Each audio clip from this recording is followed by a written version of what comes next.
Өткөндө ассаламу алейкум. Өткөндө мага айтып атпайбы, мына сүйлөгөн жериңизди бир көрсөтүп койбойсузбу деп айлана көрсөткөндө, таң сүрүп келем мен 12-чи Кичи районунан бери 4 чакырым жер көрсөтсөм, мына Түштүк дарбазасы тарап көрүнүп атат. Бул Байтик Баатырдын көчөсүнөн аягы Орто Сайга чыккандагы талаага чыгасың, анан ошондо парк оңгол жакта.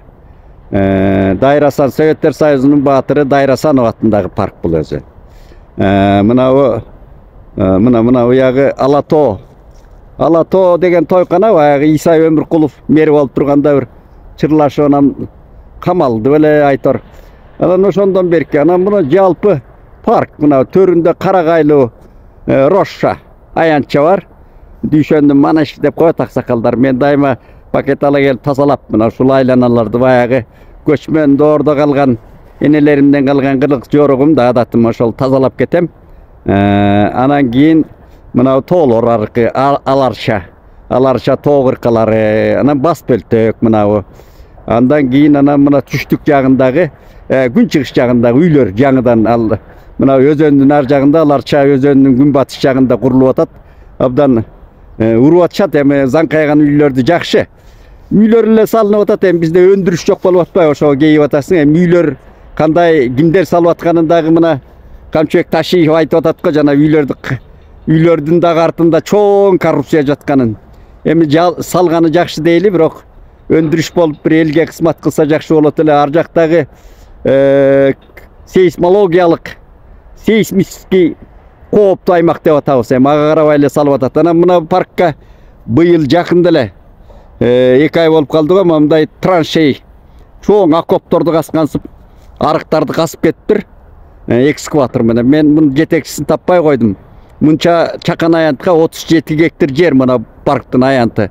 Анан мынчалык чоң ушул жүздөгөн гектарларды сугара турган лотокторду, мындай чоң лотокторду алып келип коюп койгон мен бир күлкүм келди бир чети. Бул эми кандай ирригациялык максатта салынып аткандай, бул чакан аянтка чакан арыктар керек да. Муну маданияттын аяк башына чейин касып салды, эми качан бүтөт? Сапатсыз, башаламаган курулуштар көп болуп атпайбы бизде. Сапатсыз дегеним көчө интернеттен көрүп атам. Мынабу Кара-Балта жолу, Бишкек жолу да кайра бузулуп, ушул былтыр эле салынган жолдордун баары сапатсыз да. Кыргыздын өзү сапатсыз, куруучулар сапатсыз. Аны президент айтып атпайбы, жалкоо жанагындай депчи. Анан эми анын көзөмөлү начар да. Аны элге айтканда болбойт, ал көзөмөл ошол биздин эми эгемендик алгандан берки башаламан бардак заманыбыздын эле натыйжалары болуп атат. Эми кечөө дагы бирөө айтып атпайбы, позитив депчи, позитив болсо көңүл аша турган таңга жок дейли. Жолон акенин бир эске келип атат. Ошо эске келген ырынан айтып берейин табият жөнүндө. Канбай калгам мен табият ойнуна, арстан бап кетем сенин койнуңа, жаңгак терем суудан түштү таш терем, шаарда жүрүп ыр жаскандын ордуна, эч ким мени жетелебейт колумдан, кетем сага кетемин деп оолугам, көкүрөктө күчтүү болсо ишеничим, Арстан баба өзүңө да жолугам, мен өмүргө кароо эмесмин кебелбей, башкалардан көп жашайын дегендей, каалашынча ойсун мезгил түйүмдү, кулатууга күптедиртип кемердей, бүртүгүмүн табигаттын байкалбас, менден дүйнө кемибес да чайпалбас, мен кеткенде жазыл элек ыргалар, бөлөк эч ким ана ошентип айта албас. Арыстанбап ак чокуңду кар басып, өзөндөрдөн кылым ошот алмашып, дүнүйөлүк той өткөрсө болчудай, бүтүн кыргыз этегиңе жайгашып, канбай калгам мен табият ойнуна, арыстанбап кетем сенин койнуңа, жаңгак терем суудан түштү таш терем, шаарда жүрүп ыр жаскандын ордуна дейт. Арыстанбап ак чокуңду кар басып, өзөндөрдөн кылым ошот алмашып, дүнүйөлүк той өткөрсө болчудай, бүтүн кыргыз этегиңе жайгашып дейт. Кайран биздин бабалар жаткан Арыстанбап жөнүндө таланттуу акын Жолон Мамытов ушундай ыр жазган. Эми азыр негизги темага келеличи. Мына негизги темага келсек, мен басып баратып эле айта берейин.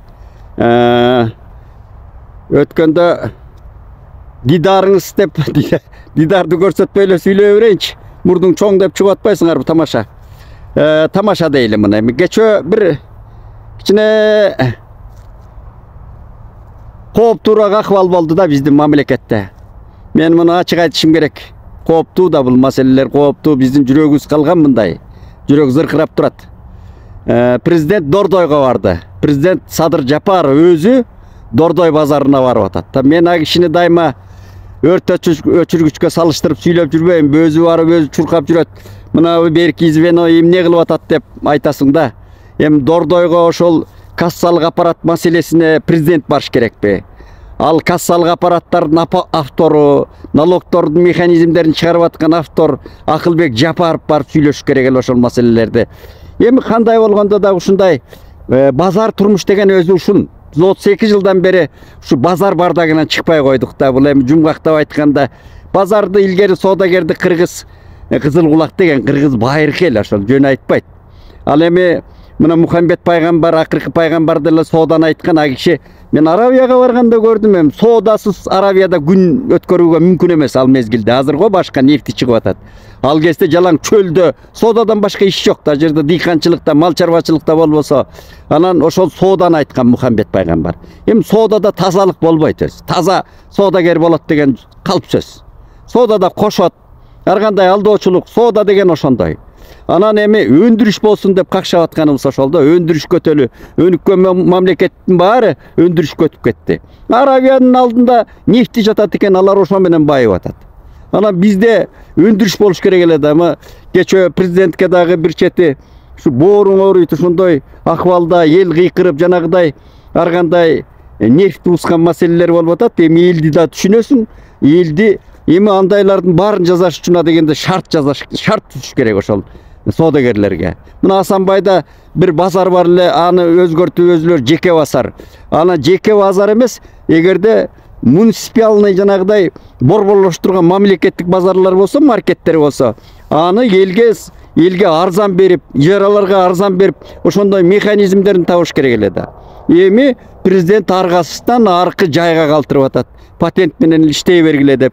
Эл болсо кыйкырып өкүрүп, акыбал жакшы эмес. Мындайдан баягы тополоңдордон жүрөк калган адамбыз биз, ошон үчүн кооптонуп турабыз да дайыма. Эми мындайды оңдоп тез ылдый кызменолорго аны Жапаров Жакпаев элге Акылбек Жапаров жөнүндө сөз болуп атат. Анын ар кандай пикирлер айтылып атат. Эми муну конкурстук жол менен элге салып, жашпы, карыбы, жынысына карабай мыкты иштей турган, эл менен сүйлөшө ала турган, ошону алдын ала бир маселени же ыкманы кириш үчүн алдын ала окууларды өткөрүп, элге түшүндүрүп, ошондой маңызын элге ачып берип, эл менен макулдашып иш жасай турган заманбап мобилдүү иштей турган менеджер жетекчилер табыш керек да. Заманга ылайыктуу. Антпесе болбойт. Антпесе ушундай коогалуу улам эле тигинде мындай деп эле дүрбөй бербесек жакшы эмес да. Ошон үчүн жана өндүрүштү айтып атабыз кайра өндүрүш деп. Мынабу кандай десек эми мынабу дүйнөнү карап отурсаң, дүйнөдө деле ушундай тополоңдор болуп атат. Эми согуштан Кудай сактасын, согуш болуп атат бир жерлерде, кызыл кыргын болуп атат.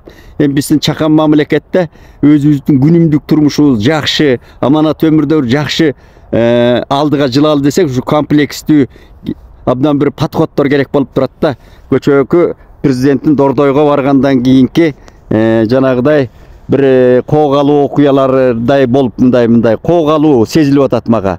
Ошол элдин түрпү, жанагыдай нааразычылыктарды ачык айтып атат, кыйкырып атышат. Сизди колдогонбуз бир кезде, мындай дедиңиз эле, андай дедиңиз эле деп мына ачык айтыла баштады кайрадан. Ошон үчүн муну ыкмаларды өзгөртүш керек менимче. Иштөө ыкмаларды жаңыча, башкача өзгөртүш керек да колдон келсе. Андан кийин эми мынабу туу жөнүндө сөздү айталычы. Туу жөнүндө айтып эле атабыз. Кечээ бүгүн көрдүм го. Кактус кайсы берүүдөн көрүп атам.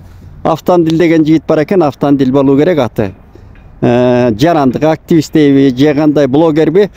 Айтор ошол жигиттен интервью алган экен, кабарчы, журналист. Ал жигит бир топ сабаттуу экен. Мага сөздөрү сүйлөп атканы жер көрүптүр далай. Бир мындай далилдүү сүйлөп аткандай сезилди да мага. Аны камап сурап, эми ушу камап сурап ушундай үркүткөндү коюш керек го. Менимче кыргыз деген ушундай, кырылгыс деген эл өзү. Мындай эле айтайынчы, кыргыз түтөгөн сайын, түгөнгөн сайын түтөгөн деген ал бекер айтылган эмес. Ал бизде кыргыздардын оосун жаап коюу мүмкүн эмес ал. Же болбосо Түндүк Кореядай, мына Түркмөнстандай. Бу кыргыз өз байыртаны ошо баш бербеген эл да. Муну кыргызды баш идирүүнүн эле бир жолу Манас, улуу Манастан бери жатат. Акыйкат, калыс, ачык айкын башкаруу. Мына биздин демократия ата-бабабыздан калган. Анан ал жигитти дагы опусалашыптыр. Ага карабай эле айтып атат. Туу жөнүндө айтып атат да. Тууну мына парламентте ушинтип атышат. Анан аны мына жаңы резиденцияга, ак үйгө кириш үчүн жаңы туу менен көтөрүп кирели деп айтыптыр. Президенттин ою экен бул, Садыр Жапаровдун ниет экен дегендей. Анан эми кимдин ою болсо дагы негизи тууну андай шашылыш өзгөртүүгө мен каршымын. Эгерде өзгөртүү болсо, мына эгемендик жылдары башталышында эрге кыйшык мингенбиз биз. Аны далилдеп да айтып беребиз кай жерде болсо дагы. Ошол талап тоноолор, жанагы ошол эң белгилер, символикалар бүт шашылыш трайбалистик ыңгайда алынган. Туу деле ошондой болгон эми чындыгында. Анын талаш тартыш кайра бүт синхронду көтөрүп чыксак да болот. Ошо талаш тартыштардын баары запистери бар да. Анан эми анда өзгөртүү болсо, шашылбай ошо түп тамырынан бери өзгөртүп келиш керек. Эгемендик жылдары банкрот болгон мамлекет, банкрот акыбалга келгенбиз да биз. Таланып тонолгон, бүт рухий жактан, бардык жагынан кыргыз мамлекети банкрот болгон чындыгында. Анан ошол банкрот жасаган кишилерге да эл баатырын бердик да биз. Анан ушундай бул эми бул чоң подход деп атабыз, комплекстүү. Муну шашылбай эгерде андай болгондо бардыгын өзгөртүү керек да. Элге салыш керек. Ошол символикалык белгилердин үчөөн тең өзгөртүш керек. Элге, адистерге конкурстук жол менен шашылбай. Анан мынабу нааразычылык. Билгени деле, билбегени деле, эми күн карама болсо мурдакысы болуптур дейли. Аны шылдыңда өзүбүз деле айтып жүрдүк. Азыркысы болсо тикенектей болуп калып атат. Аны күн нуру деген образдуу бир чоң аны адистер бар, аны түшүнүш керек. Ал түшүнүккө киргизиш үчүн дүйнөнүн тиги желектерин карап отурсаң, кээ бирөө жөнөкөй эле сезилип атпайбы? Жөнөкөй эле коюп койгон. Ал желекти коюп коюп эле өз алдынча өнүгүп гүлдөп атат мамлекеттери. Биз тууга сайылып атабыз, биз баарыбыз. Себеби мамлекетибизде жалпы комплекстүү өзгөрүүлөр начар болуп атат да. Ошон үчүн тууга жанагы түшүнгөнү деле, түшүнбөгөнү деле дүрбөп бир эле объектини кеп кылып атканыбыз ошол да. Ошол жагы чынында ал мен башында колдогон бул өзгөртүүлөргө, бирок андай косметикалык өзгөрүү эмес, түп тамыр менен өзгөртүү керек. Бардык тараптарды, бардык тармактарды. Ошондо биз алга жылабыз. Анан мындай нааразычылык, көчө базар бардагы, анан бүгүнкү мына туу бардагы деп коелу. Чуусу бул кыйын түгөнбөйт эми бул маселелер. Баягы антында банальный талаш тартыштар күчөйө бериши мүмкүн да. Анан эртең кандай болот? Ошон үчүн андай сөз айткан жигиттерди эле апарып эле опусалап эле. Азыр эми баягы илгери Сталин айтып койсо, бер жагы канча кишинин канын төккөн. Сталиндин актап да жүрбөйбү башындагы? Сталин минтип койсо эле бер жагы Берия, анан бер жагы ылдый жагы, анан бияктагы баягы ылдыйкы жанагы касапкорлор анан баарын талкалаган, жойгон деп. Ошон үчүн муну жалпы элге салып, элге таянып иш кылса жакшы болот.